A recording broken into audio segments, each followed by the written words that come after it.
ಶ್ರೋತವ್ಯ ಮಂತವ್ಯ ನಿರೀತ್ಯಾಹಿತವ್ಯ ಅಂತ ಕಾರಿಗೆ ಯಾಜ್ಞವಲ್ಕರ ಸಂಬೋಧನೆ ಮಾಡಿರಲ್ಲ ಪ್ರಧಾನ ಉಪನಿಷತ್ನವರು. ಶ್ರವಣ ಮಾಡಬೇಕು, ಮನನ ಮಾಡಬೇಕು, ನಿಧಿಧ್ಯಾಸನ ಮಾಡಬೇಕು. ಇವು ನೇರಾದ ಸಾಧನಗಳು ಗರ್ಗೆ ತಿಳ್ಕೊಂಬ. ಜೀವಾದಿಗಳು ಪ್ರಸಂಖ್ಯಾನವಾದಿಗಳು ಅಂತ ನೇರಾದ ಸಾಧನ. ನಾವೆಲ್ಲ ಪ್ರಸಂಖ್ಯಾನವಾದಿಗಳಾಗಿದೆ. ಶ್ರವಣ ಮನನ ನಿಧಿಧ್ಯಾಸನ ಮಾಡೋರಲ್ವ.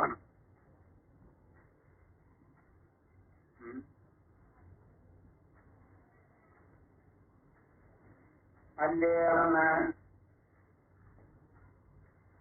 ಆ ಪ್ರಸಂಖ್ಯಾನವಾದಿಗಳ ಅಭಿಪ್ರಾಯದಂಗೆ ಶ್ರವಣ ಮನನ ನಿಧಿಧ್ಯಾಸನ ಇಟ್ಟುಕೊಂಡು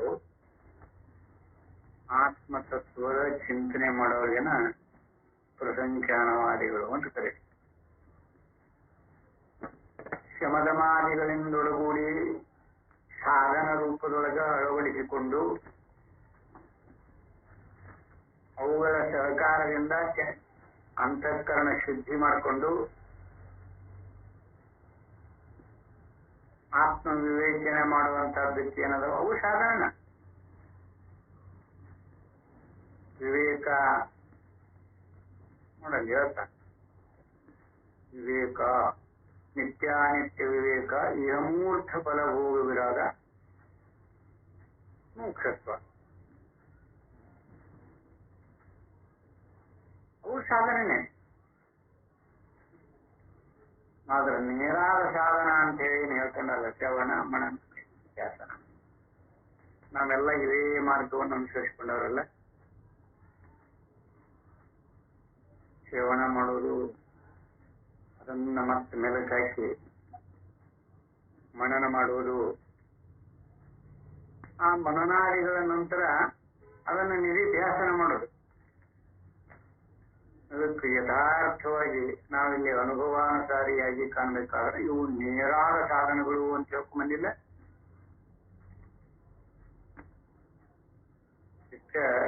ನಾವಿಲ್ಲಿ ಈ ಪ್ರಸಂಖ್ಯಾನವಾದಿಗಳ ಪೂರ್ವ ಪಕ್ಷದೊಳಗೆ ಇಲ್ಲಿದ್ದುಕೊಂಡಿದೆ. ಶ್ರವಣ ಮನನ ನಿಧಿಧ್ಯಾಸನ, ಶ್ರವಣ ಮನನ ನಿಧಿಧ್ಯಾಸನ ಇದರಿಂದ ಆತ್ಮತತ್ವದೊಳಗೆ ನೆಲೆಯಾಗಿ ನಿಲ್ಲಿಸಿ ಬರುತ್ತೆ.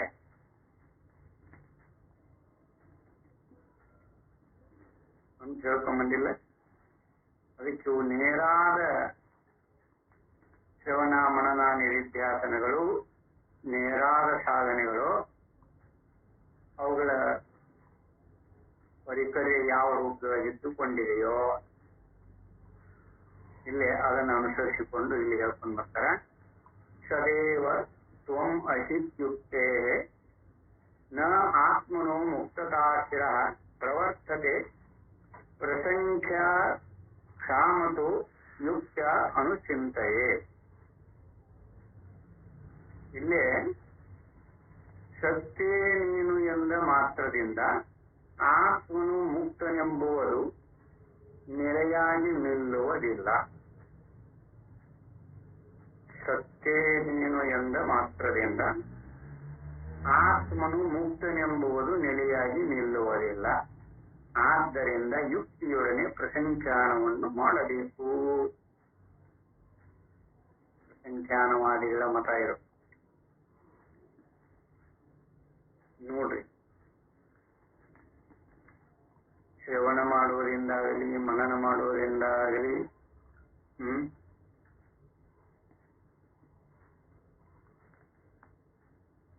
ಶ್ರವಣ ಕೇಳಿ ಕೇಳಿ ಕೇಳಿ ಕೇಳಿ ಅದೇ ಸ್ವರೂಪಾರ್ಥನ ಅಂತ ಅದ. ಶ್ರವಣ ಮಾಡುವ ಪದ್ಧತಿ ನಮಗೆ ಗೊತ್ತಿದ್ರೆ ಮಾತ್ರ. ಇಲ್ಲಿ ಮೊದಲ ಇದಂತೂ ಸತ್ಯಲ್ಲ. ಸತ್ಯೇ ನೀನು ಎಂದ ಮಾತ್ರದಿಂದ ಆತ್ಮನು ಮುಕ್ತನೆಂಬುವುದು ನೆಲೆಯಾಗಿ ನಿಲ್ಲುವುದಿಲ್ಲ. ಆದ್ದರಿಂದ ಯುಕ್ತಿಯೊಡನೆ ಪ್ರಸಂಖ್ಯಾನವನ್ನು ಮಾಡಬೇಕು. ಪ್ರಸಂಖ್ಯಾನವಾದಿಗಳ ಮತ ಇರುತ್ತೆ. ಶ್ರವಣ ಮಾಡಬೇಕು, ಮನನ ಮಾಡಬೇಕು, ನಿಧಿಧ್ಯಾಸನ ಮಾಡಬೇಕು ಅನ್ನೋ ವಾಕ್ಯ ಜ್ಞಾನದಿಂದ ವಾಕ್ಯಾರ್ಥದಿಂದ ಜ್ಞಾನ ಆಗುವುದಿಲ್ಲ ಅಂತ ಅವ್ರ ಉದ್ದೇಶ. ಅದನ್ನು ಒಳ್ಳೆ ಮತ್ತೆ ಶ್ರವಣ ಮಾಡಿದ್ರೆ ಸಾಕಾಗುವುದಿಲ್ಲ, ಅದನ್ನು ಮನನ ಮಾಡಬೇಕು.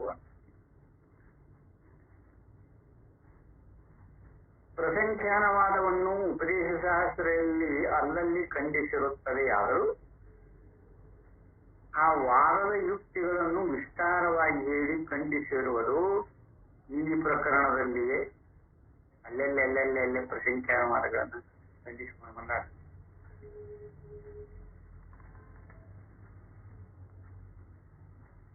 ಪ್ರಸಂಖ್ಯಾನ ಅಂದ್ರೆ ಶ್ರವಣ ಮನನ ನಿಧಿಧ್ಯಾಸನಗಳು ನೇರಾದ ಸಾಧನಗಳು ಅಂತ ಹೇಳಿದ್ರೆ ತಿಳಿಯುವುದಿಲ್ಲ ಆತ್ಮತತ್ವ.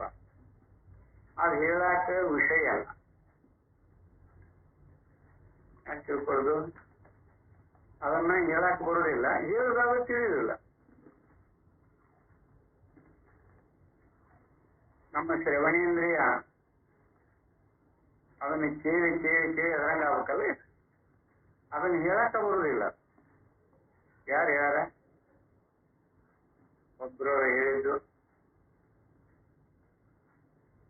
ದೇವರು ಹೀಗ ಇದ್ದಾನ, ಆತ್ಮ ಸ್ವರೂಪ ಹೀಗ ಇದ್ದಿ ಅಂತ ಯಾರು ಹೇಳ್ಯಾರೇನ? ಯಾವ ಪುಣ್ಯಾತ್ಮ ಹೇಳಿದವ?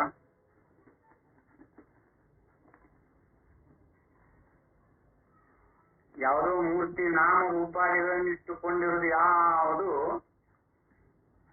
ಜೀವರಲ್ಲ. ಯಾರು ಹೇಳ್ಯಾರದನ್ನ? ಹೇಳಿಲ್ಲ. ಆದ್ರೂ ನಾವು ಅದನ್ನ ಅನುಭವ ರೂಪದೊಳಗೆ ಕಂಡಾಗ ನಮಗದು ಗೋಚರ ಆಗೈತಿ ಅಂತ ಹೇಳ್ತಾರ. ನಾವು ಶ್ರವಣ ಮಾಡಬೇಕು, ಮನನ ಮಾಡಬೇಕು, ನಿಧಿಧ್ಯಾಸನ ಮಾಡಬೇಕು.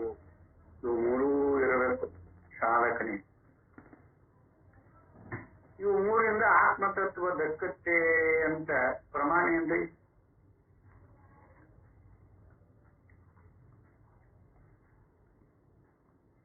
ಅದನ್ನ ಹುಡುಕಾಡ್ತೀನಿ. ಒಂದು ನಿಮಿಷ ನೋಡೋದು ಅದೇ. ಈಗ ಅವ್ರು ಏನ್ ಹೇಳ್ತಾರ? ಸತ್ಯ ನೀನು ಅಥವಾ ತತ್ವಮಯಿ ಅಂತರ ಇಟ್ಕೊಡ್ರಿ, ಸತ್ಯ ನೀನು ಅಂತರ ಇಟ್ಕೊಡ್ರಿ, ನೀನೇ ಅದು ಅಂತ ಶಾಸ್ತ್ರ ಬೋಧ ಮಾಡ್ತದೆ. ಶ್ರವಣ ಮಾಡಿದ ತಕ್ಷಣನ ಅದನ್ನು ಮನನ ಮಾಡ್ಬೇಕಲ್ಲ. ತತ್ವಮಸಿ ತತ್ವಮಸಿ ತತ್ವಮಸಿ ಅಂತ ನಾವು ಅನ್ಕೋತ ಕೂತ್ರ ಅದು ಅರ್ಥರೂಪವಾಗಿರುತ್ತ. ಅಂದ್ರೆ ಇದ್ರೊಳಗೇನೋ ಪದ್ಧತಿ ಕೆಟ್ಟದ ಅಂತ ಗೊತ್ತಾಗತ್ತಲ್ಲ, ತಪ್ಪಿರ್ಬೇಕಿದಾಗ ಅಂತೇಳಿ ಅನಿಸುತ್ತಲ್ಲ. ಅಹಂ ಬ್ರಹ್ಮಾಸ್ಮಿ ಅಹಂ ಬ್ರಹ್ಮಾಸ್ಮಿ ಅಹಂ ಬ್ರಹ್ಮಾಸ್ಮಿ ಅನ್ಕೋತ ಇದ್ರೆ ಅವ ಬ್ರಹ್ಮಾಗೆ ಬಿಡ್ತಾನೆ. ಮನನಲ್ಲ. ನಮಗ ಶ್ರವಣ ಏನನ್ನ ಮಾಡ್ಬೇಕಂತ ಗೊತ್ತಿಲ್ಲ. ಈ ಶ್ರವಣ ಹ್ಯಾಗ ಮಾಡ್ಬೇಕು ಅನ್ನೋದರ ಗೊತ್ತದ ಏನು? ಅವ್ರೇನೋ ವಾಕ್ಯ ಶಬ್ದಗಳನ್ನು ಹೇಳ್ತಾರ. ಆ ಶಬ್ದಾದಿಗಳ ನಾವು ಬುದ್ಧಿಯಿಂದ ಅದರ ಅರ್ಥ ತಿಳ್ಕೊಂಡಿವಿ ಅಂದ್ರ ನಾವು ಶ್ರವಣ ಆತು ಅಂತ ತಿಳ್ಕೊಂಡ್ಬಿಡ್ತೇವೆ. ನಾವು ಅದೇ ದೋಷಲ್ಲಿ. ನಾವು ಯಥಾರ್ಥವಾಗಿ ಶ್ರವಣ ಮಾಡಿದವರು ಅಲ್ಲವೇ ಅಲ್ಲ ಅಂತ ನನಗೆ ಅರ್ಥ. ಅದು ಸಾಕ್ಷ್ಯಾನುಭವದೊಳಗೆ ಪರ್ಯವಸನ ಆಗುವ ಪರ್ಯಂತರ ಶ್ರವಣ ಸಮಕಾಲದೊಳಗನ ಯಾರ ಶ್ರವಣ ಮಾಡಿರ್ತಾರ ನೋಡು, அவங்க ಮನನ ಮಾಡೋ ಅವಶ್ಯಕತೆ ಇಲ್ಲ ಅಂತ ಹೇಳ್ತಾರೆ. ಒಂದು ಶಬ್ದ ಬಂತು ಅಂದ್ರೆ ಶ್ರವಣ ಅವ್ರು ಹೇಳ್ತಾರೆ, ಇವ್ರು ಕೇಳ್ತಾರಲ್ಲ.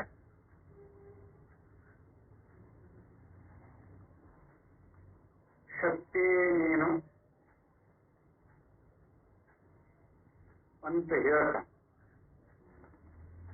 ನಾನು ಸತ್ವರೂಪನಾಗಿರುತ್ತೇನೆ, ಸತ್ಯ ಸ್ವರೂಪನಾಗಿರುತ್ತೇನೆ, ಸತ್ಯ ಸ್ವರೂಪನಾಗಿರುತ್ತೇನೆ ಅಂತ ಮನನ ಮಾಡ್ಕೋತ ಇದ್ಬಿಟ್ರೆ ಅವ ಮುಕ್ತನಾಗುವುದೇನ್ರಿ? ಅಹಂ ಬ್ರಹ್ಮ ಅಹಂ ಬ್ರಹ್ಮ ಅಹಂ ಬ್ರಹ್ಮಾಸ್ಮಿ ಅನ್ಕೋತ ಇದ್ರೆ ಮುಕ್ತ ಆಗುವುದೇನೋ? ಮನನ ಮಾಡಿ ಮಾಡಿದ್ರೆ ಆಗುತ್ತಲ್ಲ. ಅಲ್ಲಿ ಅಹಂ ಬ್ರಹ್ಮ ಅನ್ನೋದನ್ನ ಅದು ಶಬ್ದ ರೂಪದಿಂದ ವಾಕ್ಯಾರ್ಥದೊಳಗೆ ಬಂತದ. ಅಹಂ ಬ್ರಹ್ಮ ತತ್ವಮಸಿ,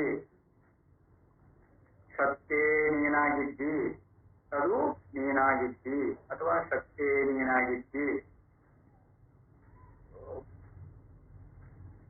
ಶಾಸ್ತ್ರ ಏನೋ ಬೋಧ ಮಾಡುತ್ತಿದ್ದು. ಶ್ರವಣ ಮಾತ್ರ ನಮ್ಮ ಶ್ರವಣೇಂದ್ರಿಯದಿಂದ ನಮ್ಮ ಮನಸ್ಸು ಅದನ್ನು ಗ್ರಹಣ ಮಾಡ್ಕೊಳ್ಳುತ್ತೆ. ನಮ್ಮ ಬುದ್ಧಿ ವಾಕ್ಯ, ವಾಕ್ಯದ ಅರ್ಥ.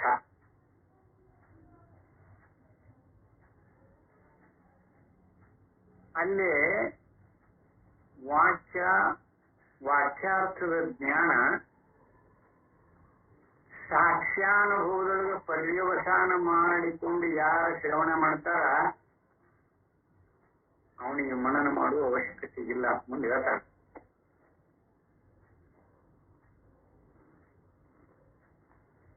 ನೋಡು ನೀವು ನಿಧಾನವಾಗಿ ಕೂತು. ಹಾಗೆ ಗಡಬಡ ಶಾಸ್ತ್ರ ಅಲ್ಲಿದು. ಏನೋ ವೇದಿಕೆ ಒಳಗೆ ಬಂದೇವಿ, 4 ಮಾತು ಹೇಳಿ ಹೋಗೋಣಂತೇಳಿ 7 ಮಾತಲ್ಲೇ. ನಮ್ಗೆ ತತ್ವಮಸಿ ಅಭಿಪ್ರಾಯ ಅನುಭವ ರೂಪದಿಂದೊಡಗೂಡಿ ನಮ್ಮ ಅನುಭವಕ್ಕೆ ಬರ್ಬೇಕಲ್ಲ. ಅದೇ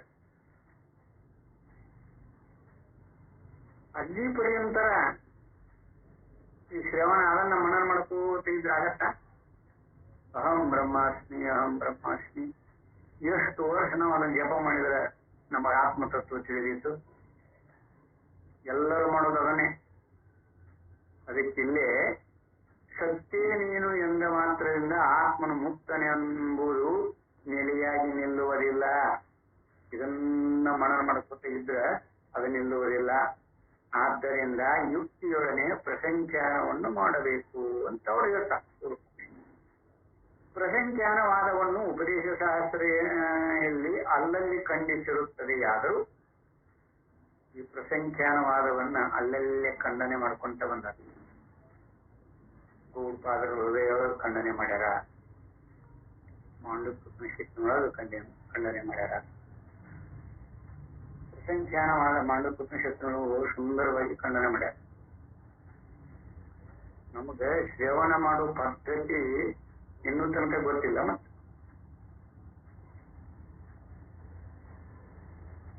ಶ್ರವಣ ಅಂದ್ರೆ ಶಬ್ದ, ಶಬ್ದದ ಅರ್ಥ.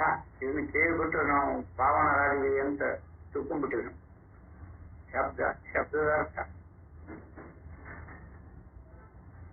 ಆ ಶಬ್ದ ಅದರ ಅರ್ಥ ನಾಮರೂಪದಿಂದ ಒಳಗೂಡಿ. ನಾಮರೂಪಾದಿಗಳು ಯಾವುದು ನಮ್ಮ ಆತ್ಮನಲ್ಲಿ ಇಲ್ಲವೇ ಇಲ್ಲ. ನಮ್ಮ ಸ್ವರೂಪದೊಳಗೇನ ನಿರಾಕಾರ, ನಿರ್ಗುಣ, ನಿರವಯವ, ನಿರ್ಲೇಪನಾಗಿರುವಂತಹ ಆತ್ಮನಲ್ಲಿ ಅವರೈತಿ ಅಂತ ಏನೇನೋ ಕಲ್ಪನೆ ಮಾಡ್ಕೊತಾರಲ್ರಿ.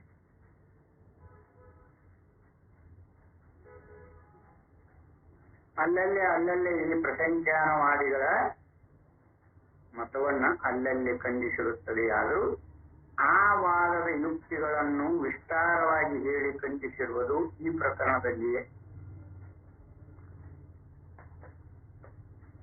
ಇನ್ನು ವಾಕ್ಯ ಮಾತ್ರದಿಂದ ಮುಕ್ತಿಯಾಗುವುದಿಲ್ಲವೆಂದು ವಾಕ್ಯ ಜ್ಞಾನವಾದ ಮೇಲೆ ಆ ಜ್ಞಾನವನ್ನು ಯುಕ್ತಿ ಸಹಿತವಾಗಿ ಅಭ್ಯಾಸ ಮಾಡಬೇಕೆಂದು ಹೇಳುವುದು ಈ ವಾದದ ತಿರುಳು. ಪ್ರಸಂಖ್ಯಾನವಾದಿಗಳ ವಾದದ ತಿರುಳೇನ? ವಾಕ್ಯ ಮಾತ್ರದಿಂದ ಮುಕ್ತಿಯಾಗುವುದಿಲ್ಲವೆಂದು ವಾಕ್ಯ ಜ್ಞಾನವಾದ ಮೇಲೆ ಆ ಜ್ಞಾನವನ್ನು ಯುಕ್ತಿ ಸಹಿತವಾಗಿ ಅಭ್ಯಾಸ ಮಾಡಬೇಕೆಂದು ಶ್ರವಣ, ಮನನ, ನಿಧಿಧ್ಯಾಸನ ಅಂತ ಹೇಳಿ ಯುಕ್ತಿ ಹೇಳುವುದು ಈ ವಾದದ ತಿರುಳು. ವಾಕ್ಯಾರ್ಥದ ಮೇಲೆ ಯೋಗಾದಿಗಳನ್ನು ಮಾಡಬೇಕು. ವಾಕ್ಯಾರ್ಥದ ಮೇಲೆ, ವಾಕ್ಯಾರ್ಥವಾದ ಮೇಲೆ ಮತ್ತೆ ಯೋಗಾದಿಗಳನ್ನು ಮಾಡಬೇಕು ಎಂಬ ಪಕ್ಷಗಳನ್ನು ಈ ವಾದದ ಖಂಡನೆ ಯುಕ್ತಿಯಿಂದಲೇ ಖಂಡಿಸಬಹುದಾಗಿದೆ. ಆದ್ದರಿಂದ ಈ ವಾದದ ದೋಷವನ್ನು ಇಲ್ಲಿ ವಿಸ್ತಾರವಾಗಿ ತಿಳಿಸಿಕೊಟ್ಟಿರುತ್ತದೆ.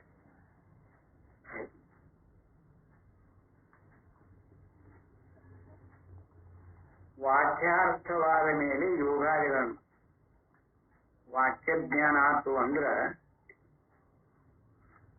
ಆಮೇಲೆ ಯೋಗಾದಿಗಳನ್ನು ಮಾಡಬೇಕು. ಮಾಡಬೇಕೆಂಬ ಪಕ್ಷವನ್ನು ಈ ವಾದದ ಖಂಡನೆ ಯುಕ್ತಿಗಳಿಂದಲೇ ಖಂಡಿಸಬಹುದಾಗಿದೆ. ಆದ್ದರಿಂದ ಈ ವಾದದ ದೋಷವನ್ನು ಇಲ್ಲಿ ವಿಸ್ತಾರವಾಗಿ ತಿಳಿಸಿಕೊಟ್ಟಿರುತ್ತದೆ. ಸ ಹೃದ್ ಉಕ್ತಂ ಸ ಗೃಹ್ಣಾತಿ ವಾಕ್ಯಾರ್ಥಜ್ಞೋ ಅಪಿ ಯ ಭವೇತ್ ಅಪೇಕ್ಷತೆ ಅತಃ ಏವಾ ಅನ್ಯ ಪೂಜ್ಯಾಮ ದ್ವಯಂ ಹೇತ. ವಾಕ್ಯಾರ್ಥವನ್ನು ತಿಳಿದುಕೊಂಡವನು ಕೂಡ ಒಂದು ಸಲ ಹೇಳಿದ್ರೆ ತಿಳಿದುಕೊಳ್ಳಲಾರನು.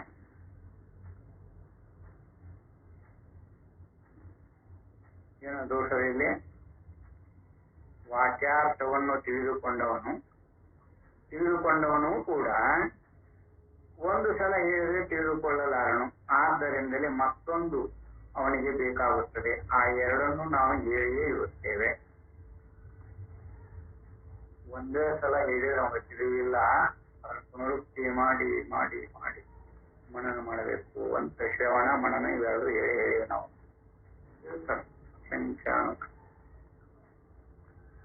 ಇಲ್ಲಿ ವಾಕ್ಯಾರ್ಥದ ಅರ್ಥವನ್ನು ತಿಳಿದುಕೊಂಡರು ಅಷ್ಟರಿಂದ ನಾನೇ ಬ್ರಹ್ಮವೆಂಬುವುದನ್ನು ಅಷ್ಟರಿಂದಲೇ ತಿಳಿದುಕೊಳ್ಳಲಾರನು. ಆದ್ದರಿಂದ ಅವನಿಗೆ ವಾಕ್ಯವನ್ನು ಯುಕ್ತಿಯೊಡನೆ ಅಭ್ಯಾಸ ಮಾಡುವುದು ಅವಶ್ಯವಾಗಿದೆ. ಅಂದರೆ ಶ್ರವಣ ಮನನ ನಿಧಿಧ್ಯಾಸನಗಳ ಅವಶ್ಯಕತೆ ಐತಿ ಅಂತ ಪ್ರಸಂಖ್ಯಾನವಾದಿಗಳ ಅಭಿಪ್ರಾಯದಿಂದ ಗೊತ್ತಾಗ್ತದಲ್ಲ.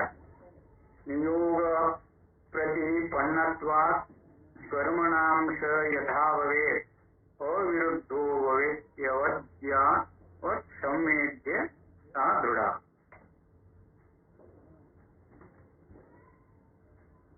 ಎಲ್ಲಿವರೆಗೆ ಅನುಭವಕ್ಕೆ ವಿಷಯವಾಗುವುದೆಂಬುದು ದೃಢವಾಗಿರುವುದಿಲ್ಲವೋ ಅಲ್ಲಿಯವರೆಗೆ ಕರ್ಮಗಳಿಗೆ ಹೇಗೆ ವಿಧಿ ಇರಬಹುದೋ ಹಾಗೆಯೇ ವಿಧಿ ಇರುವುದು ವಿರುದ್ಧವಾಗಲಾರದು. ಏಕೆಂದರೆ ಅದನ್ನು ಹೊಂದಿರುವುದಿಲ್ಲ. ಮೇಲೇನೇನದು? ವಾಕ್ಯದ ಅರ್ಥವನ್ನು ತಿಳಿದುಕೊಂಡರೂ ಅಷ್ಟರಿಂದ ನಾನೇ ಬ್ರಹ್ಮವೆಂಬುದನ್ನು ಅಷ್ಟರಿಂದಲೇ ತಿಳಿದುಕೊಳ್ಳನು. ಏನ್ ದೋಷಗಳು ಇದ್ರಾಗ?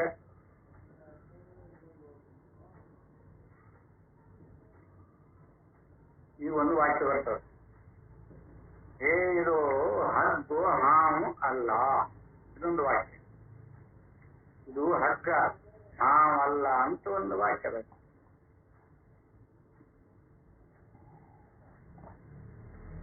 ಆ ಹಗ್ಗ ಹಾವಲ್ಲ ಹಗ್ಗ ಅಂತ ಗೊತ್ತಾದ ಮೇಲೆ ಈ ವಾಕ್ಯಕ್ಕೆ ಅರ್ಥ ಅನುಭವ ರೂಪದೊಳಗೆ ಗೊತ್ತಾಗ್ತು ಅಂದ್ರೆ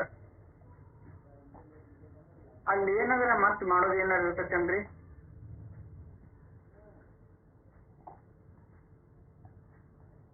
ಹಾವಲ್ಲ ಇದು ಹಗ್ಗ ಅಂತ ನಿಶ್ಚಿತ.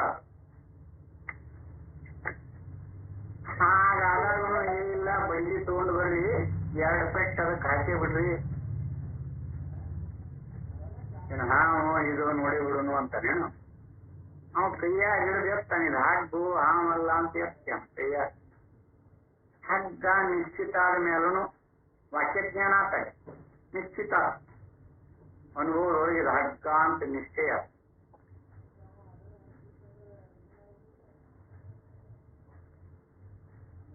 ಹಂಗಾರೆ ವಾಕ್ಯದ ಅರ್ಥವನ್ನು ತಿಳಿದುಕೊಂಡರೂ ಅಷ್ಟರಿಂದಲೇ ನಾನೇ ಬ್ರಹ್ಮವೆಂಬುದನ್ನು ಅಷ್ಟರಿಂದ ತಿಳಿದುಕೊಳ್ಳಲಾರನು ಅನ್ನೋದಕ್ಕೆ ಅರ್ಥ ಏನದ? ಹಗ್ಗ ಅಂತ ನಿಶ್ಚಯ ಆದ್ಮೇಲೆ ಭ್ರಾಂತಿಯಿಂದ ತೋರಿದ ಹಾವು ಇದ್ದುಕೊಂಡಿರುತ್ತ.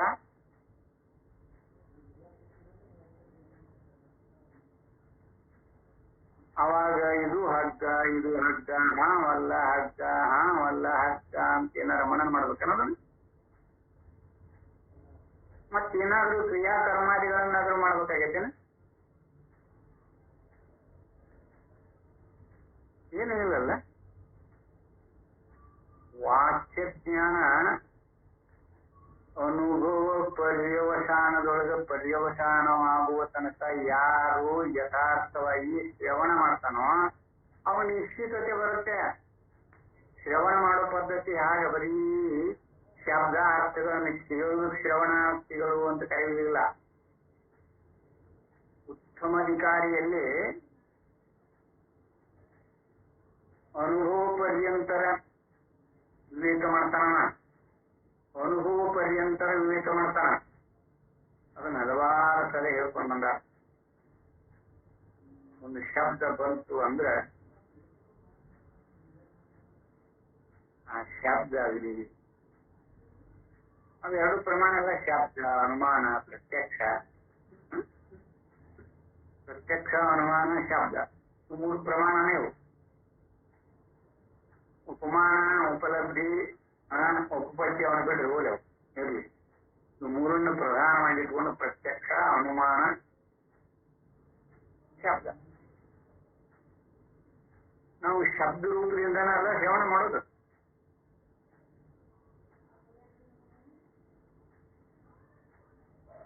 ಆ ಶಬ್ದ ಅರ್ಥರೂಪದಿಂದ ಕೂಡಿಕೊಂಡು ಆಕಾರ ಆಗತ್ತೆ ನೋಡಿ, ಲಕ್ಷ್ಯದಲ್ಲಿ. ಅದನ್ನ ಬುದ್ಧಿ ನಿರ್ಣಯ ಮಾಡತ್ತೆ. ಅದು ಚಿತ್ತದೊಳಗೆ ಸಂಸ್ಕಾರ ಹೊಂದಿ ಭಾವಾಕಾರ ರೂಪದೊಳಗೆ ನಮ್ಮ ಪರಮಾತ್ಮವಿಗೆ ಗೋಚರ.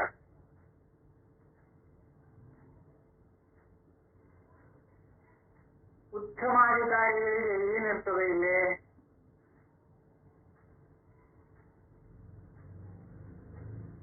ಅಲ್ಲೇ ನೋಡಲ್ಲಿ ಇದಕ್ಕೆಲ್ಲದಕ್ಕೂ ತಿಳಿದು ಸಾಕ್ಷಿ ಅಂತ ಅನುಭವ ಕೊಡ್ತಾವ. ಇಂದ್ರಿಯಾದಿಗಳನ್ನು ಬಳಸ್ಕೊಂಡಿರ್ತಾನ, ಶಬ್ದ ಕೇಳಕ್ಕೆ ಕಿವಿನೂ ಬಳಸ್ಕೊಂಡಿರ್ತಾನ. ಆದ್ರೆ ತಿಳಿದು ನೋಡಿಲ್ಲಿ ಶ್ರವಣ ಸಮಕಾಲದೊಳಗನ ಯಾವ ಶಬ್ದ ಬಂದಿರ್ತದ, ಈ ಶಬ್ದ ಮತ್ತು ಅದರ ಅರ್ಥ ಆತ್ಮನ ಸಾಕ್ಷಿಯ ಸ್ವರೂಪವೇ ಅಂತ ಅನುಭವ ಮಾಡ್ಕೊಂತ ಹಿಂದಕ್ಕೆ ಸರಿತಾನೆ. ಮನಸ್ಸು ಸಾಕಾರ ಆಗಿರ್ಬೋದು, ಬುದ್ಧಿ ನಿರ್ಣಯ ಮಾಡಿರ್ಬೋದು, ಚಿತ್ತ ಸಂಸ್ಕಾರ ರೂಪದಿಂದ ಒಳಗೂಡಿರ್ಬೋದು. ನಾನು ಅದನ್ನ ಇಂಥದ್ದು ಅಂತ, ನಾನು ಇಂಥವನು ಅಂತ ತಿಳಿದಿರಬಹುದು. ಇದು ಎಲ್ಲಾ ಶಬ್ದಾದಿಗಳೆಲ್ಲವೂ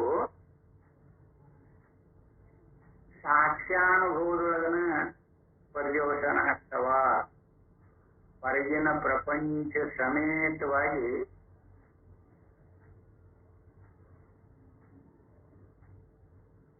ನಮ್ಮ ಶರೀರದಿಂದ ಆರಂಭಿಸಿರುವಂತ ಈ ಅಹಂ ಪ್ರತ್ಯಯ ಇದೆಯಲ್ಲ,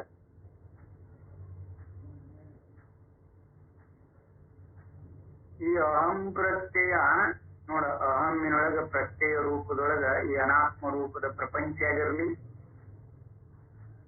ಇಂದ್ರಿಯ ಅಂತಃಕರಣಾದಿಗಳಾಗಿರ್ಲಿ, ಇವೆಲ್ಲವೂ ಅನಾತ್ಮ ಸ್ವರೂಪವೇ ಅಂತ ಶಬ್ದದಿಂದೊಡಗೂಡಿ ಬಂದಾಗ ಅವ ಅನುಭವದೊಳಗೆ ಸಾಕ್ಷಾನುಭವದಲ್ಲಿ ನಿಂತಾನಲ್ಲಿ. ಈ ಅಹಮ್ಮಿನ ಪ್ರತ್ಯಯ ಎಲ್ಲವೂ ಬರೀ ಅನಾತ್ಮ ರೂಪವೇ. ಅಹಮ್ಮಿನ ಪ್ರತ್ಯಯ ಎಲ್ಲವೂ ಮತ್ತೆ ಅಹಂ ಪ್ರತ್ಯಯ ಪ್ರಪಂಚ ಐತಿ ಅಂತ ಹೇಳುತ್ತಲ್ಲ. ಇದು ಅಹಂ ಪ್ರತ್ಯಯ ಅನುಭವದೊಳಗೆ ಹೇಗೈತಿ?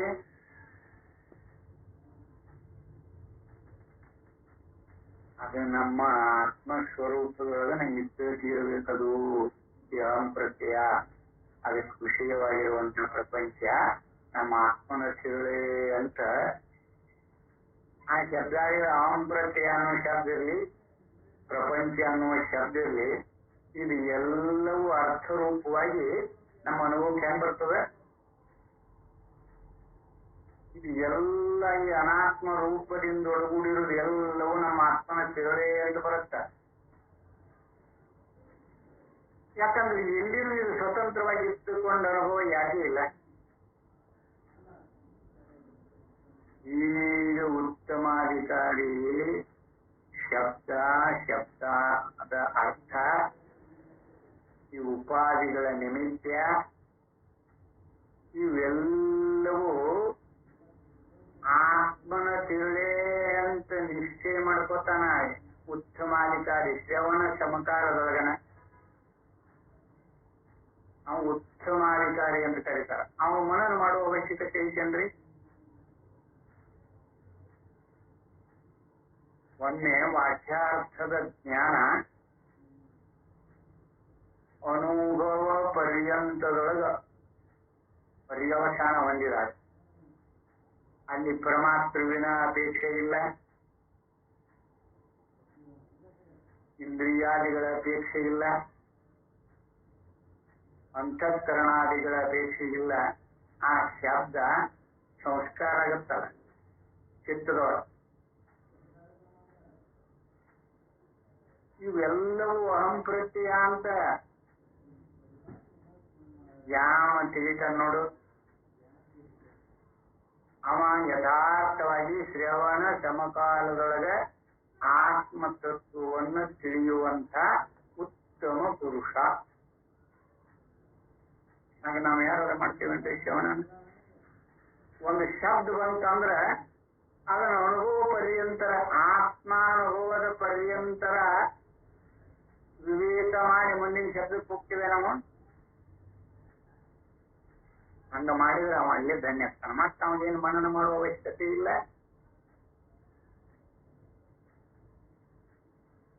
ಮತ್ತ ಅದನ್ನ ನಿಧಿಧ್ಯಾಸಕ್ಕೆ ಒಯ್ಬೇಕನ್ನೋ ವಿಚಾರ ಇದೆ. ಅರ್ಥ ಅಲ್ಲೇ ಆಗಿರ್ತದ. ಹಗ್ಗನ ಹಗ್ಗ ಅಂತ ಕೇಳ, ಇದು ಹಾವಲ್ಲ ಹಗ್ಗ ಅಂತ ಒಂದು ವಾಕ್ಯ. ಅದು ನಿಶ್ಚಿತಾರ್ಥ, ಹಗ್ಗ ಅಂತ ನಿಶ್ಚಿತಾರ್ಥ. ಅದು ನಿಶ್ಚಿತ ಆದ್ಮೇಲೆ ಮತ್ತೆ ಬಡೀರಿ, ಕೂಲು ತಗೊಂಡು ಬರ್ರಿ, ಇದನ್ನ ಬಡೀರಿ, ಬಡದ ಮೇಲೆ ಇದನ್ನ ಹಗ್ಗ ಅಂತ ಒಪ್ಕೋತೀನಿ ಅಂತಾನೆ. ನಾವು ಕೈಯಾಗಿ ಹಿಡಿದು ತೋರಿಸ್ತಾನೆ, ಹಗ್ಗ ನೋಡು ತಮ್ಮ ನಾವಲ್ಲ, ನಿಶ್ಚಿತ ಆಗತ್ತಲ್ಲ.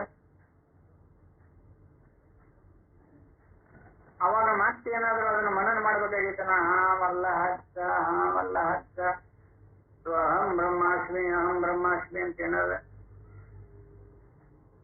ನಾನು ಬ್ರಹ್ಮಿದ್ದೇನೆ, ನಾನು ಬ್ರಹ್ಮಿದ್ದೇನೆ, ನಾನು ಸತ್ಯ ಆಗಿರುತ್ತೇನೆ, ಅದು ನಾನಾಗಿದ್ದೇನೆ, ಅದು ನಾನಾಗಿದ್ದೇನೆ ಅಂತ ಮನನ ಮಾಡ್ಬೇಕನ.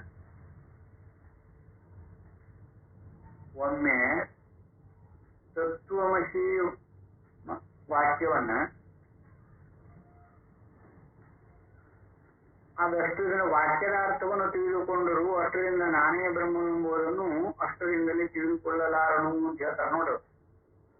ಸಂಖ್ಯಾನವಾಗಿಲ್ಲ, ಅಷ್ಟು ಹೇಳುವುದಿಲ್ಲಪ್ಪ ತಮ್ಮ, ಅದನ್ನು ಮನನ ಮಾಡು. ನಾನೇ ಬ್ರಹ್ಮ, ನಾನೇ ಬ್ರಹ್ಮ, ನಾನೇ ಬ್ರಹ್ಮ ಮನನ ಮಾಡು. ಅವ್ರೇನ್ ಹೇಳ್ತಾರ, ಶ್ರವಣ ಅಂದ್ರೆ ನಾವು ಕಿವಿಯಿಂದನ ಕೇಳಬೇಕು. ಕಿವಿ ಕೇಳ್ತೇನ್ರಿ, ಕಿವಿಯಿಂದನೇ ಕೇಳಬೇಕು. ಅಂತಃಕರಣಾದಿಗಳನ್ನಿಟ್ಟುಕೊಂಡೇ ನಿರ್ಣಯ ಮಾಡ್ಕೋಬೇಕು. ಆಮೇಲೆ ಪರಮಾತ್ಮವಿ ಇದು ಇಂಥದ್ದರ ಅರ್ಥ ಅಂತ ಗೊತ್ತಾಗತ್ತೆ. ಆಮೇಲೆ ಸಾಕ್ಷ್ಯಾನುಭವದೊಳಗೆ ಇದನ್ನು ನೋಡ್ಕೋಬೇಕು ಅನ್ನೋದು ಹೇಳುವುದು ಇಷ್ಟು ಲೇಟ್ ಆಗತ್ತ.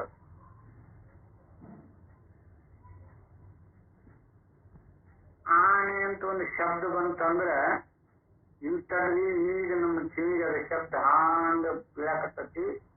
ಆಮೇಲೆ ಮನಸ್ಸು ಸಾಕಾರ ಆಗ್ಬೇಕು, ಆಮೇಲೆ ಬುದ್ಧಿ ನಿರ್ಣಯ ಮಾಡ್ಬೇಕು, ಅದು ಚಿತ್ತದೊಳಗೆ ಸಂಸ್ಕಾರ ಆಗ್ಬೇಕು. ಆಮೇಲೆ ಇದು ಪರಮಾತ್ಮೇ ಹೌದಲ್ಲ, ಅದು ಬುದ್ಧಿ ಹೇಳಿದ್ದು ಸರಿ, ಅದು ಆನೇನ ಅಂತೇಳಿ ಅವ ಶಿಫಾರಸ್ ಮಾಡ್ಬೇಕು. ಆಮೇಲೆ ನಮಗೆ ಆತ್ಮಾನುಭವ ಆಗುತ್ತೆ. ಅದು ಆತ್ಮದೊಳಗೆ ನೆಲೆಯಾಗಿ ನಿಲ್ಲಬೇಕು. ಈಗ ಐತೇನ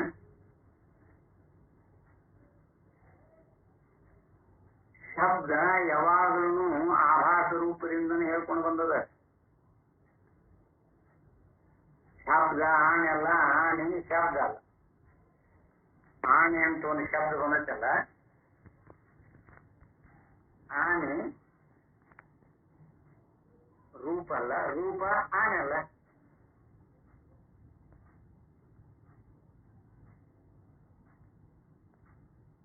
ನಾಮ ರೂಪಾದಿಗಳಲ್ಲಿ ಶಬ್ದ ರೂಪ ಅಲ್ಲ, ರೂಪ ಶಬ್ದ ಅಲ್ಲ. ಎಲ್ಲಾರು ನೋಡ್ಕೊಡ್ರಿ, ನೀವು ನನ್ನ ಅನುಭವಕ್ಕೆ ಅನುಸರಿಸ್ಕೊಂಡು ನೋಡ್ಕೊಡ್ರಿ. ಈ ಕಣ್ಣು ರೂಪ ತೋರಿಸುತ್ತೆ,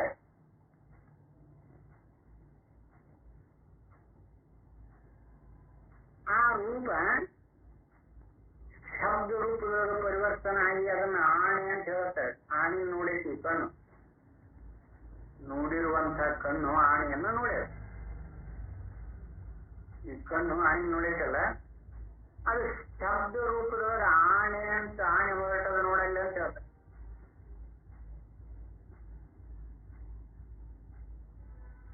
ಇಲ್ಲಪ್ಪ, ಮೈಸೂರು ದಸರಾಕ್ ಹೋಗಿದ್ದೆ, ಆನೆ ಮೇಲೆ ಅಂಬಾರಿ ಹಾಕಿದ್ರು, ಚಿನ್ನದ ಅಂಬಾರಿ, ಅದೆಷ್ಟೋ ಟನ್ನದ ಅಂತ. ಆನೆ ಪಾಪ ಒದ್ದಾಡ್ತಿತ್ತು ಅಂತ ಹೇಳ್ತಾರೆ. ಇಲ್ಲಿ ಬರೀ ಶಬ್ದ, ಇಲ್ಲೇ ಶಬ್ದ ಬಳಸ್ಯಾನ. ಆ ಶಬ್ದ ಅಂತಃಕರಣದ ರೂಪ, ಆನೆಯ ರೂಪ ಇವತ್ತು. ಆನೆ ಬಂದಾಗ ಆನೆ ರೂಪ ಶಬ್ದ, ಆನೆ ರೂಪ ಆಗತ್ತೆ, ಶಬ್ದ ರೂಪ ಆಗತ್ತೆ, ರೂಪ ಶಬ್ದ ಆಗತ್ತೆ. ನಿಶ್ಚಯ ಯಾವ್ದಿದಾಗ ಏನು ಶಬ್ದ ರೂಪ ಅಥವಾ ರೂಪ ಶಬ್ದ ಅನುಭವ ನೋಡ್ಕೊಡ್ರಿ. ಇದ್ರು ಒಪ್ಪೋಣ ಅಂತ.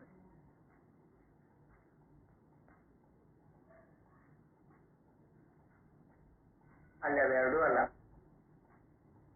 ನಾಮ ರೂಪಾದಿಗಳು ಎರಡೂ ಅಲ್ಲ. ಅನುಭವ ಹೆಂಗಾಗೈತೆ ಅಲ್ಲಿ? ಆಕಾಶ ರೂಪದಿಂದ ಅನುಭವ ಆಗೈತೆ ಅಲ್ಲಿ. ಆಣಿನೂ ಇಲ್ಲ, ಆಣಿ ಮೇಲೆ ಏರಿದ ಅಂಬಾರಿನೂ ಇಲ್ಲ, ಆ ಅಂಬಾರಿ ಇಂಥ ಮಟೀರಿಯಲ್ ಅಂತಂತೆ ಗೊತ್ತೂ ಇಲ್ಲ.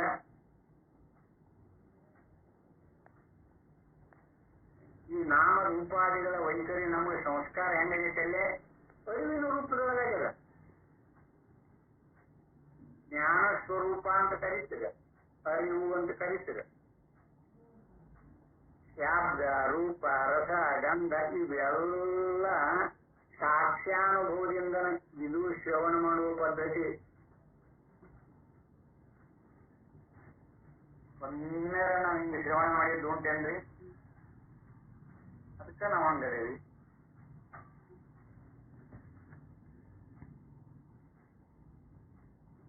ಯಾರಾದರೂ ಶ್ರವಣ ಸಮಕಾಲದೊಳಗೆ ನಮಗೆ ಇಂಥ ಅನುಭವ ಬಂದೈತಿ ಅಂತ ನಿರ್ಣಯ ಬಂದತೇನೆ?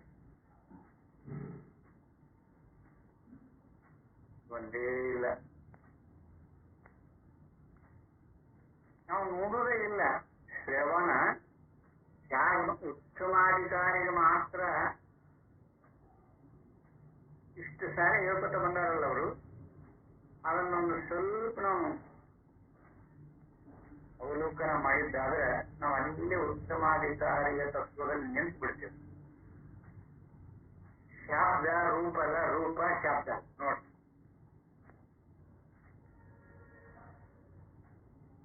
ಶಬ್ದದ ಆಕಾರನೂ ಆಗತ್ತೆ, ಆ ರೂಪದ ಆಕಾರನೂ ಆಗತ್ತೆ ನಮ್ಮ ಅರಿವು. ಶ್ರವಣ ಸಮಕಾಲದೊಳಗನಾಗತ್ತೆ, ಮತ್ತದು ಬೇರೆ ಭಿನ್ನಲ್ಲ. ಆಮೇಲೆ ಏನಾದ್ರು ಮಾಡೋದಿರ್ತಕ್ಕಂದ್ರೆ ಆತ್ಮಾನುಭವ ಆಯ್ತು ಅಂದ್ರೆ ಯಾಕಾಗೋದಿಲ್ಲ? ನಾನೇ ಬ್ರಹ್ಮ ಅಂತಂದ್ರೆ ಅನುಭವಕ್ಕೆ ಬರೋದಿಲ್ಲ.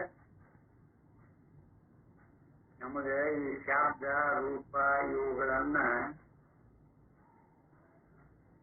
ಶ್ರವಣ ಮಾಡಕ್ ಬಂದಿಲ್ಲ. ಯಥಾರ್ಥವಾಗಿ ಶ್ರವಣ ಮಾಡಿದ್ರೆ ಅದರ ಸ್ವರೂಪ ಯಾರೈತಿ ಅಂತ ಗೊತ್ತಾಗ್ಬಿಡ್ತದೆ. ಶ್ರವಣ ಸಮಕಾಲ ಅವನ ಉತ್ತಮ ಅಧಿಕಾರಿ ಅಂತ ಕಾಯ್ದಿರು. ತುಂಬಾ ದಿನ ಶಾಸ್ತ್ರ ಕೇಳ್ತೀವಿ, ಪುರಾಣ ಕೇಳ್ತೀವಿ, ಪುಣ್ಯ ಕಥೆಗಳನ್ನ ಹೇಳ್ತೀವಿ, ಅದನ್ನು ಮಾಡ್ತೀವಿ, ಇದನ್ನು ಮಾಡ್ತೀವಿ. ಮಾಡುವುದಲ್ಲ ಅಲ್ಲದ.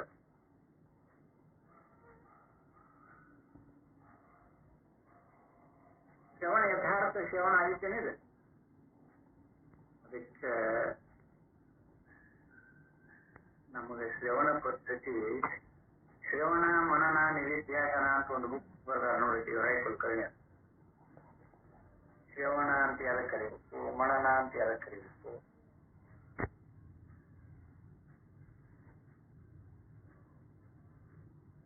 ಈ ರೀತಿ ಅನುಭವ ಮಾಡಿದಂತಹ ಉತ್ತಮಾಧಿಕಾರಿಗೆ ಮತ್ತೆ ಮನನ ಮಾಡುವ ಅವಶ್ಯಕತೆ ಇಲ್ಲ,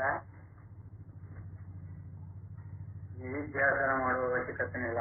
ಆತ್ಮಾನುಭವ ನಿಂತು ಬಿಡ್ತಾನೆ. ಸತ್ಯ ನೀವು ಎಂದ ಮಾತ್ರದಿಂದ ಆತ್ಮನು ಮುಕ್ತನೆಂಬುದು ನೆಲೆಯಾಗಿ ನಿಲ್ಲುವುದಿಲ್ಲ ಅಂತ ಹೇಳ್ಯಾರ. ಅವಂಗೈತೆ ಇಲ್ಲಿ ಹೇಳ್ತಾರೆ ನೋಡಿ, ಎಲ್ಲಿಯವರೆಗೆ ಅನುಭವಕ್ಕೆ ವಿಷಯವಾಗುವುದೆಂಬುದು ದೃಢವಾಗಿರುವುದಿಲ್ಲವೋ ಅಲ್ಲಿಯವರೆಗೆ ಕರ್ಮಗಳಿಗೆ ಹೇಗೆ ವಿಧಿ ಇರಬಹುದು ಹಾಗೆ ವಿಧಿ ಇರುವುದು ವಿರುದ್ಧವಾಗಲಾರದು, ಏಕೆಂದರೆ ಅದನ್ನು ಹೊಂದಿರುವುದಿಲ್ಲ. ನಿಯೋಗೋ ಅಪ್ರತಿ ಪ್ರಣ್ಣತ್ವ ನೋಡಲಿ ಎಷ್ಟು ಮಾರ್ಮಿಕವಾಗಿ ಹೇಳ್ಕೊಂಡು ಬಂದಾರ. ಅನುಭವಕ್ಕೆ ಎಲ್ಲಿಯವರೆಗೆ ಅನುಭವಕ್ಕೆ ವಿಷಯವಾಗುವುದೆಂಬುದು ದೃಢವಾಗಿರುವುದಿಲ್ಲವೋ ಅಲ್ಲಿಯವರೆಗೆ ಕರ್ಮಗಳಿಗೆ ವಿಧಿ ಇರ್ತದೆ. ಕರ್ಮ ಮಾಡಬೇಕು, ಶ್ರವಣ ಮಾಡಬೇಕು, ಮನನ ಮಾಡಬೇಕು, ಜಿಜ್ಞಾಸನ ಮಾಡಬೇಕು. ಅನುಭವವಾಗಿ ವರ್ಣನೆ ಮಾಡ್ಕೊಂಡ್ಬಂತಾರೆ ಸಾಂಖ್ಯಶಾಸ್ತ್ರದೊಳಗೆ. ವ್ಯಾಖ್ಯಾನಕಾರರು ಅದನ್ನು ಅನುಸರಿಸರಿಲ್ಲ ಅಂತಲ್ಲ, ಅದನ್ನ ಮಾಡಿದ್ರೆ ನಮ್ಮ ಮುಕ್ತಿ. ಉತ್ತಮಾಧಿಕಾರಿ ಯಾಕೆ ಮನನ ಮಾಡ್ತಾನ್ರಿ?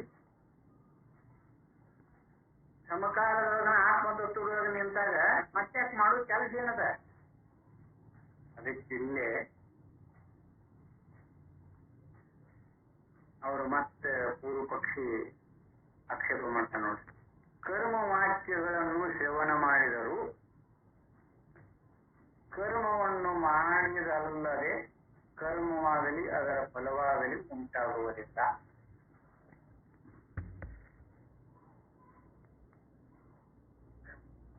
ವೈದಿಕರು ಯಜ್ಞ ಹೇಗೆ ಮಾಡಬೇಕು ಅಂತ ಎಲ್ಲರನ್ನು ಕುಂದಿಸಿಕೊಂಡು ಹೇಳಿದರು.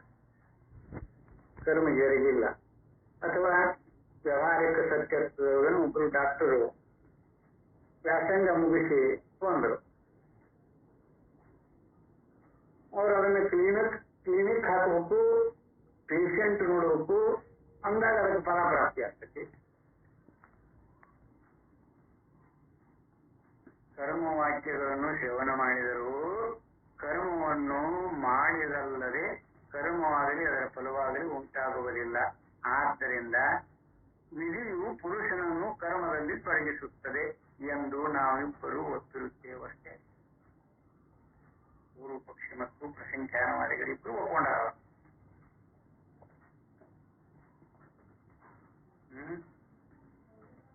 ಅದರಂತೆ ಇಲ್ಲಿಯೂ ತತ್ವಮಸಿ ಎಂಬ ವಾಕ್ಯವನ್ನು ಕೇಳಿದರೂ ನಾನು ಸದ್ಬ್ರಹ್ಮವು ಎಂಬ ಅನುಭವ ಉಂಟಾಗಿರುವುದಿಲ್ಲ.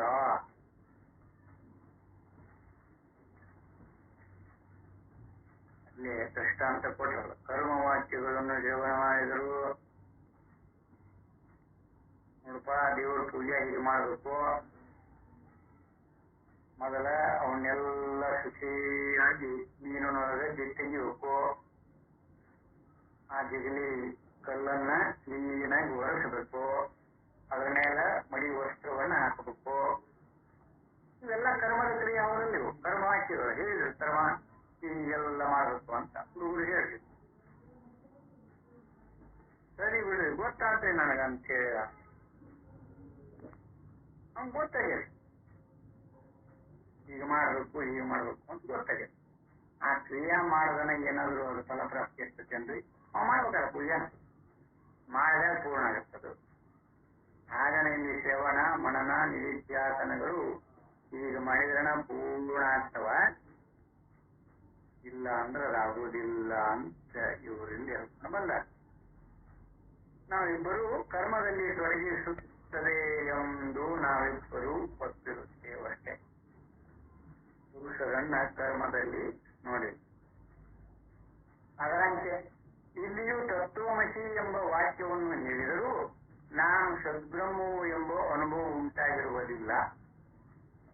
ಅಲ್ಲಿ ಕರ್ಮ ಕ್ರಿಯೆ ಮಾಡಿದಾಗ ಅದಕ್ಕೆ ಸಾಧನೆಗಳು ಬೇಕು.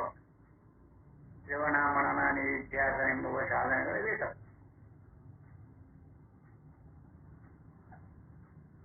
ಇಷ್ಟು ವಿಚಿತ್ರದ ಇದು. ಬ್ರಹ್ಮತತ್ವ ಸಾಧನಕ್ಕೆ ಸಾಧ್ಯ ಅಲ್ಲ ಅಂತ ಹೇಳ. ಅದು ಸೂಚನೆ ಹೇಳ್ತದ. ಅದು ಯಾವ ಸಾಧನೆಗಳಿಗೂ, ಯಾವ ಇಂದ್ರಿಯಗಳಿಗೂ, ಯಾವ ಮಾತುಗಳಿಗೂ, ಯಾವ ಶಬ್ದಗಳಿಗೂ ಯಾವುದಕ್ಕೂ ಗೋಚರ ಅಲ್ಲದು. ಸಾಧನದಿಂದ ಮಾಡಿ ಪಡ್ಕೊಳ್ಳಕ್ಕಾದ ವಸ್ತು ಅಲ್ಲ.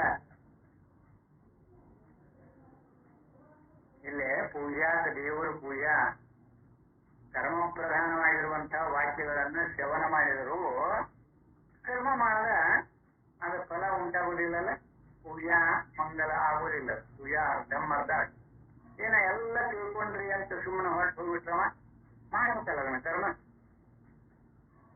ಹಾಗೆ ಇಲ್ಲೇ ತತ್ವಮಸಿ ಎಂಬ ವಾಕ್ಯವನ್ನು ಕೇಳಿದ್ರು ನಾನು ಸದ್ಬ್ರಹ್ಮವೆಂಬ ಅನುಭವ ಉಂಟಾಗಿರುವುದಿಲ್ಲ.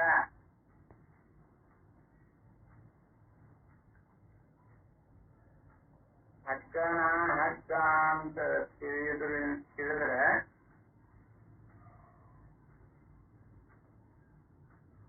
ಹಗ್ಗನ ಹಗ್ಗ ಅಂತ ತಿಳಿದಾನಲ್ಲ,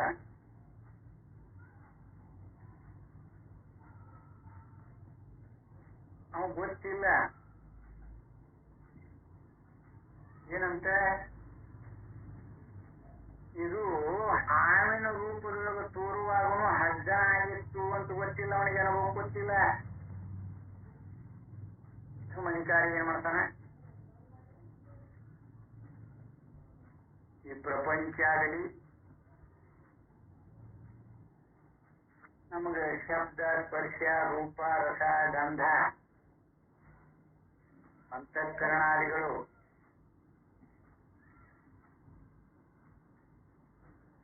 ಶರೀರ ಪ್ರಪಂಚ ಇವೆಲ್ಲವೂ ನಮ್ಮ ಅಹಂ ಪ್ರತ್ಯಯ ಗೋಚರ, ಇವು ಅಹಮ್ಮಿನ ಪ್ರತ್ಯಯ ಗೋಚರಗಳು. ಅಹಂ ಪ್ರತ್ಯೇಕನು ಮೇಲ್ಪಟ್ಟವು ಇವೆಲ್ಲ.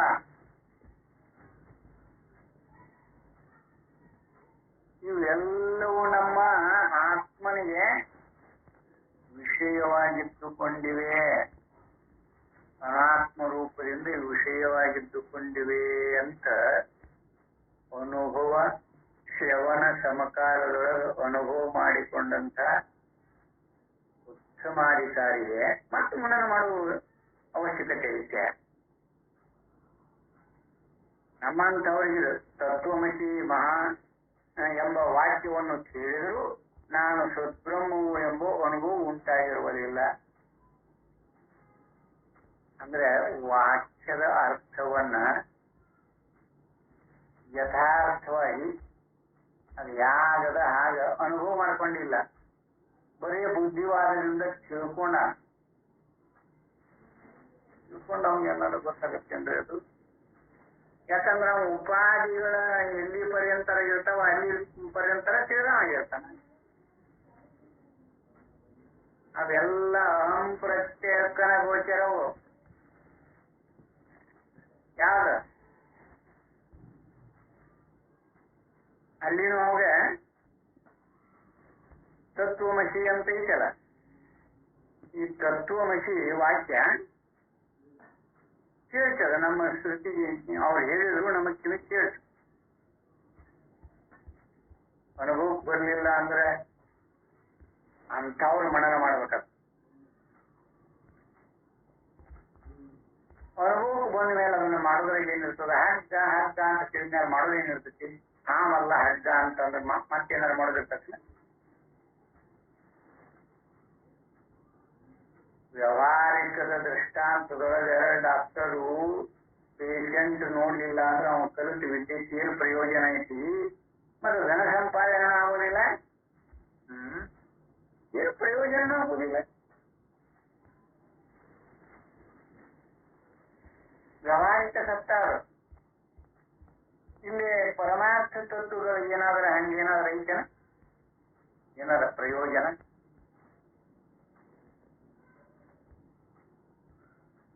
ಆತ್ಮನೊಳಗೆ ಆನಂದ ಐತಿ ಅನ್ನೋದು ಎಚ್ಚರದ ಪರಮಾತ್ಮವಿನ ಕಲ್ಪನೆಯಾದೀತೆ ವಿನಃ ಆತ್ಮ ಸ್ವರೂಪದೊಳಗೆ ಆನಂದ ಐತಿ ಅಂತ ಮೂಲ ಕಲ್ಪನೆ ಮಾಡ್ಕೊತಾನ. ಅಲ್ಲೇನು ಇಲ್ಲ, ಸುಮ್ಮನೆ ಇರುವುದಾಗಿ. ಅದಕ್ಕನ್ನು ತುಕಾರಾಮ್ ಮಾಡಿದ್ರಿ, ನೀನು ಮುಕ್ತಿ ಬೇಡಪ್ಪ ಪಾಂಡುರಂಗ, ನನಗೆ ಮುಕ್ತಿ ಕೊಡಬೇಡ. ಅಲ್ಲಿ ಏನು ಇಲ್ಲ ಗೊತ್ತಾಗಿರೋದು ಏನದ ಅಲ್ಲಿ, ನೀನು ಗುಣಗಾನ ಮಾಡಕ್ಕೆ ಬರುವುದಿಲ್ಲ. ಬರೀ ಪ್ರಕಾಶ ರೂಪವಾಗಿ ರೂಪ ನನಗೇನು ಬೇಕಿಲ್ಲ, ಬೇಕಾದಷ್ಟು ಜನ್ಮ ಕೊಡು, ನಿನ್ನ ನಾಮಸ್ಮರಣೆಯೊಳಗ ನನ್ನ ಮನಸ್ಸು ಸದಾಕಾಲ ತೊಡಗಿರುವಾಗ ಜನ್ಮ ಕೊಡುವಂತೆ ಚಟ. ಮುಕ್ತಿ ಬೇಕೇನೋ ನಿನಗಂದ್ರೆ ವೈಕುಂಠದ ಅಲಕಾಯಿ ಹೋ ಅಂತ ಕೇಳ್ತಾನ. ನೋಡ ಪುಷ್ಪಕ ವಿಮಾನದಾಗ ಕುಂದಿಸ್ಕೊಂಡು ಹೋಗ್ಯಾರ. ಅದು ಅತ್ತೆ ಹಂಗೆ ಹೇಳ್ತಾರ. ಒಂದು ರಾಮಕೃಷ್ಣ ಹರಿ ಅನ್ಕೋತ ತಾಳ ಬಾರಿಸುವ ಒಂದು ಕೈ ತಾಳ ಬಿತ್ತಂತ ಕೆಳಗೆ, ಅದಕ್ಕೆ ತಾಳೂರು ಅಂತ ಕರೀತಾರೆ. ಅದೇ ಅವ್ರ ಕೈಯಾಗಿರೋ ತಾಳವನ್ನ, ಆ ತಾಳ ಅದನ್ನ ಇಟ್ಟು ಪೂಜೆ ಮಾಡ್ತಾರ. ಗುಳಿ ಕಟ್ಟ್ಯಾರ. ನಮಗ ಅಂಥದಕ್ಕೆ ಬಹಳ ಚತುರರು. ಹಲ್ಲು ಇಟ್ಕೊಂಡು ಪೂಜೆ ಮಾಡೋರದಾರ.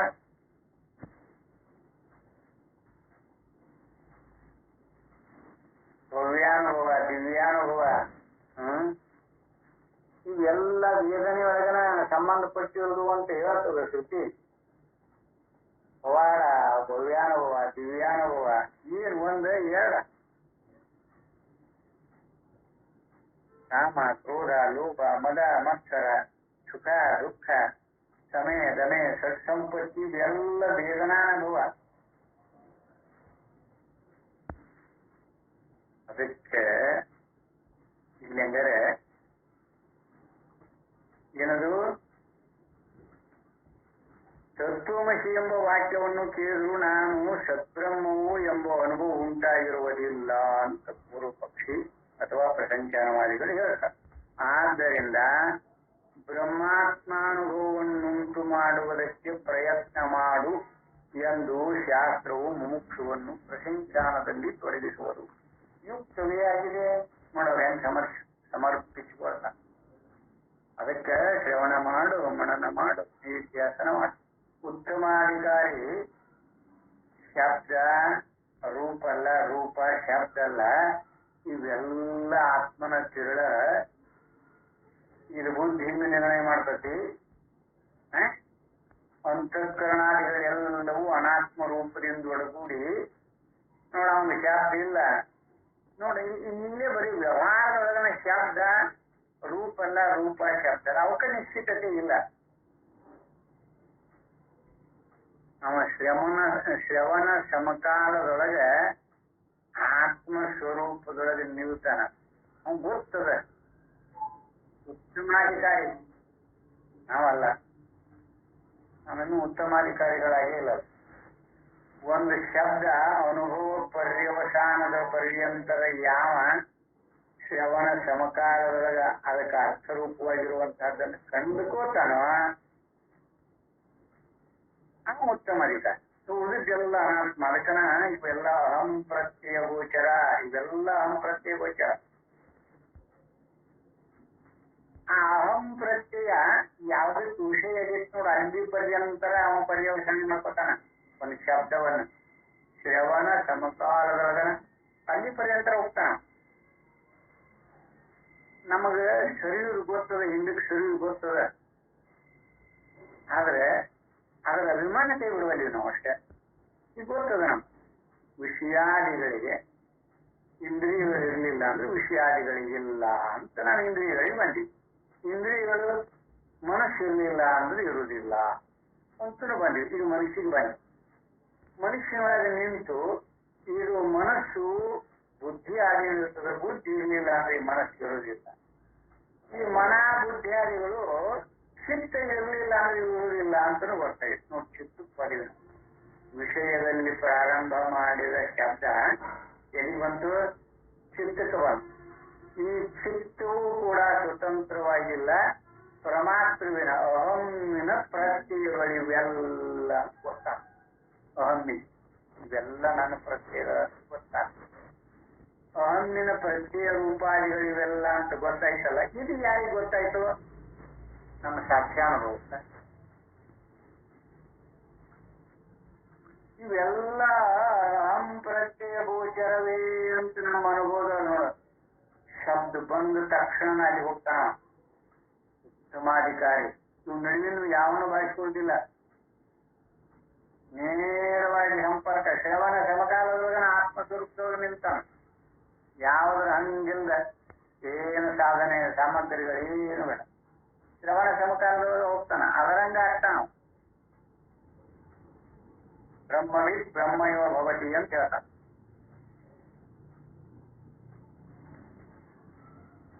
ಬರೀ ಸಾಧನ ಉಪಾಸನೆ ಮಾಡೋರು ಅದ್ರಂಗ ಆಗ್ತಾರ. ಅಲ್ಲಿ ಹೋಗ್ಲಿ ಬಿಡ್ರಿ, ವ್ಯವಹಾರಿಕದೊಳಗೆ ಒಂದು ಚುನಾಯಿ ಕಳೆದ್ರೆ ಅಕಸ್ಮಾತ್ ಅವ ಟ್ರೀಟ್ಮೆಂಟ್ ತಗೊಳ್ಳಿಲ್ಲ ಅಂದ್ರೆ ಅವ ನಾಯಿ ಹಂಗ ಹೋದ್ರಿ ಹುಚ್ಚು ನಾಯಿ ಹಂಗಾಗೆ ಸಾಯ್ತ. ಅದು ತನ್ನಂಗ ಮಾಡ್ಕೋತಲ್ಲ. ಆತ್ಮಾನುಭವದೊಳಗ ನೋಡಲಿ ಶ್ರವಣ ಮಾಡೋದು ಆ ಪದ್ಧತಿ ಒಳಗೆ ಶ್ರವಣ ಅದಕ್ಕೆ ಶ್ರವಣ ಅಂತ ಕರೀತಾರೆ. ಇದಕ್ಕೆ ಶ್ರವಣ ಅಲ್ಲ, ಶಬ್ದದ ಅರ್ಥ ತಿಳ್ಕೊಳ್ಳಿ ಶ್ರವಣ ಅಂತ ತಿಳ್ಕೊಂಡು ಬುದ್ಧಿ ಅಭಿಮಾನಕ್ಕೆ ಕಟ್ಟು ಬಿದ್ದು ಪರಮಾತ್ಮವಿನ ಅಭಿಮಾನಕ್ಕೆ ಕಟ್ಟು ಬಿದ್ದು ನಾನು ತಿಳಿದೇನಿ ಅನ್ನೋದು ತಿಳಿದುತ್ತಲ್ಲ. ಅಂಥವ ಮಾತ್ರ ಮನನ ಮಾಡಬೇಕು. ಅದಕ್ಕಿಲ್ಲೇ ನೋಡಲಿ ಪ್ರಶಂಸಾನದಲ್ಲಿ ತೊಡಗಿಸುವುದು ಯುಕ್ತವೇ ಆಗಿದೆ. ಸ್ವಂತವ ತಮ್ಮ ಗರಿಮೆಗಳನ್ನ ಹೇಳ್ತಾನೆ ನೋಡೋದು. ಬರೀ ಸೇವನೆ ಮಾಡೋದ್ರಿಂದ ತತ್ವಮಸಿ ಆಗಲಿ ನಾನೇ ಸದ್ಬ್ರಹ್ಮ ಅನ್ನೋದಾಗಲಿ ಗೊತ್ತಾಗುವುದಿಲ್ಲ. ಅದು ಗೊತ್ತಾಗಲಿಲ್ಲ ಅಂದ್ರೆ ನೋಡ ಹೆಂಗ ಹೇಳ್ತಾನೆ.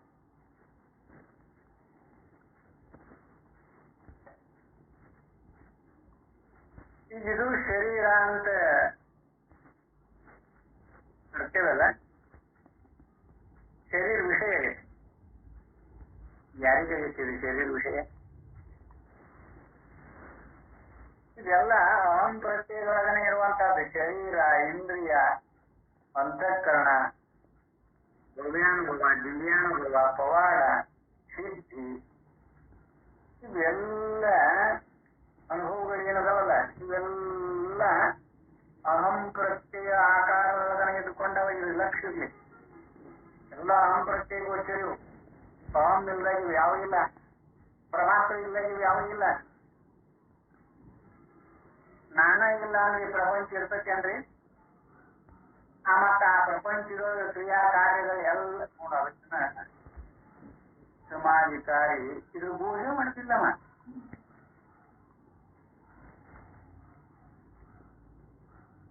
ಅವ ನಿರ್ಗುಣ ಇದ್ದಾನ ಪರಮಾತ್ಮ ಅನ್ನೋದಕ್ಕನ ನೋಡಂಗ ಅವ ಯಾವ ಗುಣದಿಂದ ಕೂಡಿಲ್ಲವ. ಏನ ಮನುಷ್ಯನ ಗುಣದಿಂದ ಕೂಡಿಲ್ಲೋ, ಅವನಲ್ಲಿ ಯಾವ ಧರ್ಮಾದಿಗಳು ಇಲ್ಲ ಅಂತ ಹೇಳ್ತಾರಲ್ಲ, ನೇರವಾಗಿ ಅವನಲ್ಲಿ ಯಾವ ಧರ್ಮ ಇಲ್ಲ ಅಂತ ಕಳ್ಕೊಂಡ್ಬಿಡ್ತಾನ. ಶ್ರವಣ ಶಬ್ದಗಳೊಳಗನ ಅವಾಗ ಮನುಷ್ಯನ ಧರ್ಮ ಇಲ್ಲ, ಬುದ್ಧಿ ಧರ್ಮ ಇಲ್ಲ, ಚಿತ್ತದ ಧರ್ಮ ಇಲ್ಲ, ಚಿತ್ತವೃತ್ತಿಗಳು ಅವನಲ್ಲಿ ಇಲ್ಲ, ಅವನ ವೃತ್ತಿನ ಇಲ್ಲ. ಒಂದು ತೀರ ಸಾಧನ ಮಾಡಿ ಒಂದು ಮನನ ಮಾಡ್ಕೊಳ್ಳೋದಿಲ್ಲ. ಅವ ಉತ್ತಮಾಧಿಕಾರಿ ಇದ್ದಂದ್ರೆ ಅವನು ಯಾವ ಧರ್ಮಾದಿಗಳನ್ನು ಕೂಡಿಲ್ಲ. ಅವನಲ್ಲಿ ಧರ್ಮಿ ಧರ್ಮ ಭಾವ ಇಲ್ಲ ಅಂತಲೂ ನೇರವಾಗಿ ಹೇಳ್ತಕ್ಕಂತ. ಅವ ಹೇಳ್ತಾನ ಆಕಾಶಕ್ಕೇನ ಬಾಣ್ ಮುಗ್ತೇನ್ರಿ, ಆಕಾಶ ನೋಡೋದಕ್ಕೆ ನೂಕಲಿಯಾಕ ಶ್ಲೋಕಕ್ಕೆ ಬರಬೇಕು ನಾವು. ಕರ್ಮ ವಾಕ್ಯಗಳನ್ನು ಶ್ರವಣ ಮಾಡಿದ್ರು ಕರ್ಮವನ್ನು ಮಾಡಿದ ಅಲ್ಲದೆ ಕರ್ಮವಾಗಲಿ ಅದರ ಫಲವಾಗಲಿ ಇದ್ರು ತೆಗೆದೆ. ನಾಳಿನ ವರ್ಷ ಮತ್ತೆ 12ನೇ ಶ್ಲೋಕಕ್ಕೆ ಬರೋಣ ಅಂತ ಹೇಳ್ತಾ ಈ 4 ಪುಷ್ಪಾದಿಗಳ ಶಬ್ದಗೋಚರಣ ತರಿಸಿ ಈ 12ನೇ ಶ್ಲೋಕವು ಬಹಳ ಸೂಕ್ಷ್ಮವಾಗಿ ಶ್ರವಣ ಮನನ ನಿಧಿಧ್ಯಾಸನದ ಅವಶ್ಯಕತೆ ಯಾವ ರೂಪದ್ದು, ನಮ್ಮ ವೇದಾಂತಕ್ಕೆ ಎಷ್ಟು ಅದು ನೇರಾದ ಸಾಧನ ಅಂತ ಸತಿ ಪ್ರಮಾಣಗಳು ಒಪ್ಕೊಂಡ್ರೆ ಮತ್ತೆ ಇಲ್ಲ ಅಂತಲ್ಲ. ಇದನ್ನ ಅಲ್ಲಗಳಿಲ್ಲವರೀಗ ಮತ್ತೆ ಶ್ರವಣ ಮನನ ನಿಧಿಧ್ಯಾಸನ ಇಲ್ಲ ಅಂತ ಹೇಳ್ತಾರೆ ಅವರು. ಇಲ್ಲ ಅಂತ ಹೇಳಿಲ್ಲ. ಶ್ರವಣ ಮಾಡುವ ಪದ್ಧತಿ, ಮನನ ಮಾಡುವ ಪದ್ಧತಿ, ನಿಧಿಧ್ಯಾಸನ ಮಾಡುವ ಪದ್ಧತಿಯನ್ನ ಅವಲೋಕನ ಮಾಡಿ ಹೇಳಕ್ಕ. ಈ ಶ್ರವಣ ಮಾಡೋದಕ್ಕೆ ಶ್ರವಣ ಅಂದಾರವಿನ ಈ ನಡೆದವಲ್ಲಿವು ಇಂದ್ರಿಯ, ಅಂತಃಕರಣ ಅಥವಾ ಅಹಂ ಪ್ರತ್ಯೇಕ ಗೋಚರಾಗ್ಯಾವಲ್ಲಿ ಇವ್ನ್ಯಾವನ್ನು ಬಳಸುವುದಿಲ್ಲ ಉತ್ತಮಾಧಿಕಾರಿ. ನೇರಾಗಿ ಪ್ರಿಯಂಗ ಮಾರ್ಗವಾಗಿ ಅಲ್ಲಿಗೆ ಹೋಗ್ತಾನೆ. ಹಾಗೆ ಅದಕ್ಕೆ ಆ ಸೂಕ್ಷ್ಮವಾಗಿರುವಂತಹ ವಿಷಯವನ್ನ ಆ ಭಗವಂತ ನಿಮ್ಮೆಲ್ಲರಿಗೂ ಅನುಗ್ರಹಿಸಲಿ ಅಂತ ಹೇಳುತ್ತಾ ಈ 4 ಪುಷ್ಪಾದಿಗಳ ಸದ್ಗುರುಗಳನ್ನು ಕಟ್ಟಿಸಿ ಇವತ್ತಿನ ಉಪನ್ಯಾಸಕ್ಕೆ ವಿದಾಯ. ಹರಿ ಓಂ.